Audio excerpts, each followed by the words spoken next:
Rebirth of billionaire wife episode 25। क्या तुम्हें लड़कों में इंटरेस्ट है? अंधेरी रात और दो नकाबपोश। अब तक वो लड़की अनु को हक कर लेती है और अनु भी अपनी बहन को हक बैक करती है और बोलती है, दीदू आप ना परेशान मत हो, मैं हमेशा आपके साथ रहूँगी। फिर मन में बोलती है, दीदू बस कुछ दिन और, फिर ना आपको कोई परेशान नहीं कर पाएगा। आई प्रॉमिस, मैं ना बहुत जल्द आपको इन मतलबी लोगों से बहुत दूर लेकर चली जाऊंगी। ये लोग बहुत ही मतलबी हैं, जिन्हें अपने सिवा कोई भी दिखाई नहीं देता है। मुझे भी यहाँ नहीं रहना ऐसे सेल्फिश लोगों के साथ, जिन्हें पैसे के अलावा कुछ नहीं दिखता है। बस कुछ दिन फिर हम दोनों ही यहाँ से गायब हो जाएंगे। कुछ देर बाद अनु कमरे से बाहर निकल जाती है। गाइस, पिछले चैप्टर में आप सब ने पढ़ा होगा कि एक औरत एक लड़की को मार रही थी। ये वही लड़की है जिसका नाम बाद में रिवील करूँगी। अभी के लिए बस आप ये जान लीजिए कि ये लड़की भी हमारी स्टोरी की मेन कैरेक्टर में से एक है। वहीं तीसरी तरफ कपूर इंडस्ट्री में एकांश का कैबिन। इस वक्त एकांश किंग साइज चेयर में राजा की तरह बैठा हुआ फाइल चेक कर रहा था। वहीं रजत उसके सामने था और कुछ जरूरी बातें बता रहा था। तभी केबिन का डोर ओपन होता है और एक लड़का अंदर आता है, जो दिखने में काफी हैंडसम था। एकांश बिना कोई इमोशन के एक नज़र उस लड़के को देखता है और फिर से अपने फाइल में देखने लगता है। वहीं रजत उस लड़के को देखकर उसे ग्रीट करता है और बोलता है, सात्विक सर आप इतनी जल्दी आ गए। अब आ गया कपूर पैलेस अन्वी के बेडरूम में। अन्वी फोन में सुहानी से कुछ बोल रही थी, जिसे सुन कर सुहानी सॉफ्ट हो जाती है। सुहानी, तू सुन रही है ना मैं क्या बोल रही हूँ? हाँ यार सुन तो रही हूँ, लेकिन ये बहुत ही रिस्की लग रहा है। अगर जीजू को पता चल गया ना तो फिर गए हम सब। सुहानी अपनी घबराई आवाज में बोलती है। तू टेंशन मत ले, मैं हूँ ना, कुछ नहीं होंगे। और वैसे भी एकांश को इस बारे में कुछ पता ही नहीं चलेगा। बस तू ये बोल, इसमें मेरा साथ देगी कि नहीं? सुहानी बोलती है, ओके मैं तेरे साथ हूँ और हमेशा तेरे साथ ही खड़ी रहूँगी। मेरी जान, याद है ना क्या करना है? अन्वी पूछती है सुहानी से, जिस पर सुहानी बोलती है, हाँ हाँ मुझे याद है, तू टेंशन मत ले, हो जाएगा। ओके बाय, ठीक है। याद से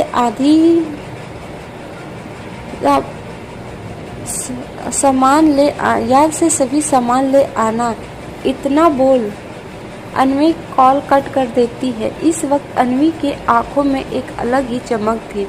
कपूर इंडस्ट्री सीईओ कैबिन में लड़का अंदर आते हुए बोलता है, यार एकांश, मैं तेरे लिए अपना सारा काम छोड़कर यहाँ तुझे मिलने आया हूँ और तू मुझे ही इग्नोर कर रहा है, अपने बेस्ट फ्रेंड को। इतना बोलकर वो लड़का वहीं एकांश के सामने वाली चेयर पे बैठ जाता है। फिर रजत की तरफ देखते हुए बोलता है, रजत तो कैसे दिन भर झेलता है इस इमोशनल इंसान को? क्या तुझे कंटाल नहीं आता इस बोरिंग और खड़ूस इंसान के साथ बैठ के काम करते हुए, जो अपने बेस्ट फ्रेंड को देख के इग्नोर करता है? बोल। वो लड़का एक नज़र एकांश को देखकर रजत से पूछता है। वहीं रजत लड़के की बात सुनकर बिना कोई झिझक के बोलता है, सात्विक सर सच कहूँ तो मुझे बोरिंग फील बिल्कुल नहीं होता है, बल्कि अच्छा ही लगता है। एकांश सर के साथ काम करते हुए मुझे बहुत कुछ सीखने को मिलता है इनसे। इतना बोलकर रजत सात्विक को देख एक स्माइल करता है, फिर अपना वर्क करने लगता है। चलिए जानते हैं सात्विक के बारे में। सात्विक अग्निहोत्री एक सक्सेसफुल बिजनेसमैन है और एकांश के चाइल्डहुड फ्रेंड और हमारी स्टोरी के थर्ड मेल लीड। ये स्वभाव से एकदम उलट है एकांश से। जहाँ एकांश को शांत रहना और कम बोलना पसंद है, तो वहीं हमारे सात्विक बाबू इनसे एकदम अपोजिट हैं। ये 1 मिनट भी चुप नहीं रह सकते। बाकी आपको स्टोरी में पता चल जाएगा। सात्विक रजत की बात सुनकर अपना मुंह बनाते हुए बोलता है, बॉस का चमचा कहेगा, तुझे तो हमेशा तेरे बॉस अच्छे ही लगते हैं।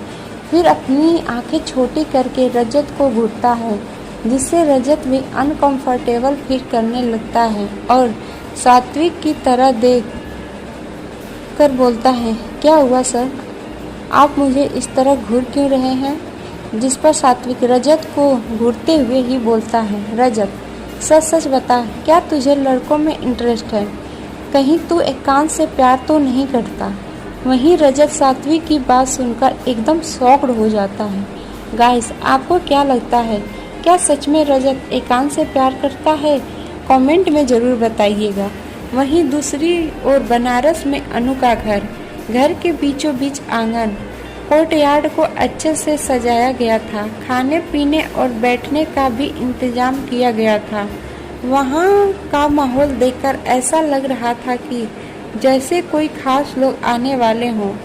उसी के खरीदारी के लिए सारी तैयारी की गई थी। वहीं अनु की माँ नीलम सभी चीज़ें बार बार चेक कर रही थी और दरवाजे के पास जाके बार बार टहल रही थी। उसे इस तरह से टहलते देख उसकी सास सुदमनी अनु की दादी बोलती है, बहू क्यों तू इस तरह बार बार यहाँ से वहाँ टहल रही है? उनको जब पहुँचना होगा तब वह यहाँ पहुँच जाएंगे। तू पहले उस मनहूस को तैयार कर, कहीं कोई तमाशा ना खड़ी कर दे सबके सामने। इतना बोलकर वो अपने मुंह में पान रखकर खाने लगती हैं। सुदमनी की बात सुनकर नीलम बोलती है, अम्मा टेंशन मत लो, आप वो मनहूस कुछ नहीं करेगी। मैंने कल उसे अच्छे से सबक सिखाई है। हम जैसा चाहेंगे वो वैसा ही करेगी। इतना बोलकर नीलम कुटिलता से मुस्कुराती हैं। थोड़ी देर बाद वहाँ पे कुछ लोग आते हैं, जिनमें 2 आदमी और एक औरत थी। पीछे कुछ नौकर थाल लेकर खड़े थे। वो 3-4 हट्टे कट्टे आदमी गन लेके खड़े थे। उन्हें देखकर नीलम उनके पास जाती हैं और बोलती हैं, अरे मुखिया जी, आप आ गए, बैठिए ना।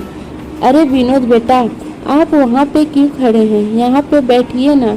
इतना बोलकर नीलम कुर्सी की तरफ इशारा करती है। सभी बैठ जाते हैं। नीलम उन्हें खाने पीने को बोलती है तो विनोद अपनी अकड़ में बोलता है, हम यहाँ खाने पीने नहीं आए हैं, जल्दी मेरी जाने मन को बुलाओ, यहाँ हमें हमारी होने वाली बीवी को देखना है। इतना बोल विनोद गन को नीलम की तरफ पॉइंट करता है, जिससे नीलम घबरा जाती है और अपनी डरी हुई आवाज में बोलती है, विनोद बेटा ये बंदूक नीचे रखो, अब तो मैं तुम्हारी सासू माँ हो जाऊंगी।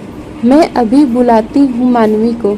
इतना बोल अनु को आवाज लगाते हुए बोलती है, अरे अनु, जा अपनी बहन मानवी को ले आ, अगर वो तैयार हो गई हो तो।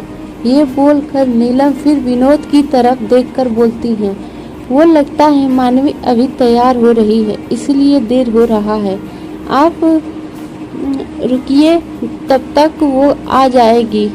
इतना बोल वो जल्दी साइड में चली जाती हैं। विनोद त्रिपाठी बनारस का एक गुंडा है, जिससे सभी बहुत डरते हैं। विनोद का रंग सांवला है और उसके चेहरे पे एक कट का निशान है। इसके पिता वहाँ के मुखिया हैं, इसलिए कोई भी इनसे पंगा नहीं लेता। रात का वक्त, मुंबई। रात के करीब 10 बजे 2 नकाबपोश, जिन्होंने ब्लैक हुडी पहने हुए थे और उनके फेस पे मास्क लगा हुआ था, दोनों के हाथों में एक एक गठरी था। इस वक्त दोनों नकाबपोश एक छोटे से घर के बाहर खड़े थे। दोनों नकाबपोश एक दूसरे को कुछ इशारा करते हैं, फिर चुपके से दोनों किचन के खिड़की से घर के अंदर चले जाते हैं। वे घर ज़्यादा बड़ा नहीं था। इस वक्त उस घर में सभी सो रहे थे। वो दोनों नकाबपोश धीरे धीरे आगे बढ़ रहे थे और चारों तरफ बड़े ही गौर से देख रहे थे, जैसे वो किसी चीज को ढूंढ रहे हों। तभी एक नकाबपोश की नज़र छोटी से बेड में पड़ती है, जिसे देखकर उसके आंखों में एक चमक आ जाता है। वो नकाबपोश दूसरे नकाबपोश को हिलाकर बेड की तरफ देखने का इशारा करता है, जहां में एक चादर में एक छोटा सा गोला उन्हें दिखता है। आज का सफ़र यहीं ख़त्म होता है। अब आगे एपिसोड 26।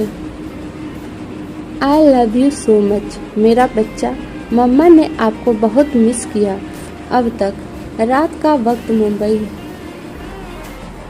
रात के करीब 10 बजे दो नकाबपोश जो ब्लैक हुडी पहने हुए थे और उनके फेस पे मास्क लगा हुआ था, वो एक घर में घुसते हैं और उन्हें वहाँ एक बिस्तर पे कुछ दिखाई देता है। अब आगे वो दोनों नकाबपोश एक दूसरे को देखते हैं, फिर धीरे धीरे उस बेड की तरफ बढ़ने लगते हैं, क्योंकि वहीं पे बेड के जस्ट नीचे जमीन में बिस्तर लगे हुए थे और एक औरत वहाँ पे सोई हुई थी। इसीलिए वो दोनों नकाबपोश बहुत ही संभल के चल रहे थे। घर बहुत ही छोटा था और सामान होने की वजह से उस घर ज़्यादा जगह नहीं बच रहा था, इसीलिए उन्हें थोड़ा ज़्यादा ही ध्यान रखना पड़ रहा था। बहुत संभलते संभलते आखिरकार वो दोनों वहाँ पे पहुँच ही गए।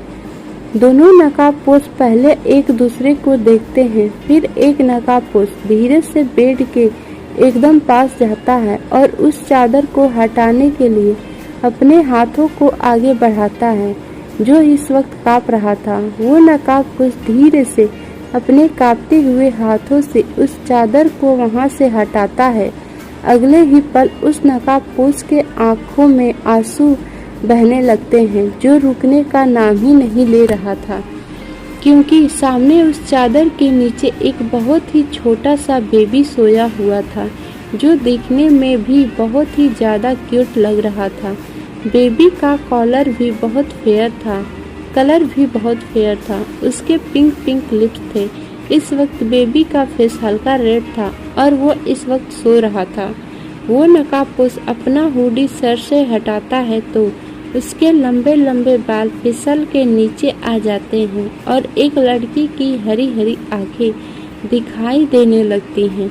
वो लड़की अभी बच्चे को अपनी आंसू भरी आंखों से देख ही रही थी कि तभी उसे लड़की आवाज़ सुनाई देती है, जो बोल रही थी, अनवी, अब वेट किसका कर रही हो, जाओ ले लो अपने जिगर के टुकड़े को गोद में। इतना बोलकर सुहानी अनवी को थोड़ा पुश करती है बेबी की तरफ। जी हाँ, ये दोनों कोई और नहीं, अनवी और सुहानी ही हैं, और ये दोनों यहाँ कैसे पहुँचे ये आपको बाद में पता चलेगा। अनवी जल्दी से बेड में बैठती है और अपने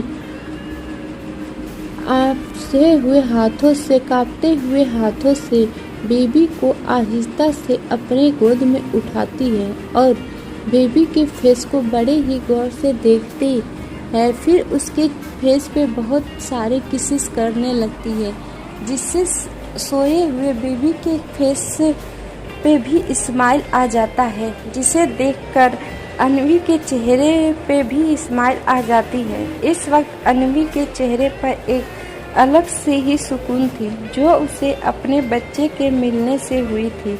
अनवी तुरंत बेबी के फेस अपने सीने से लगा लेती है और बोलती है, आई एम सॉरी मेरा बच्चा, मम्मा ने आने में देर कर दी, इसीलिए आपको इतना सफ़र करना पड़ा।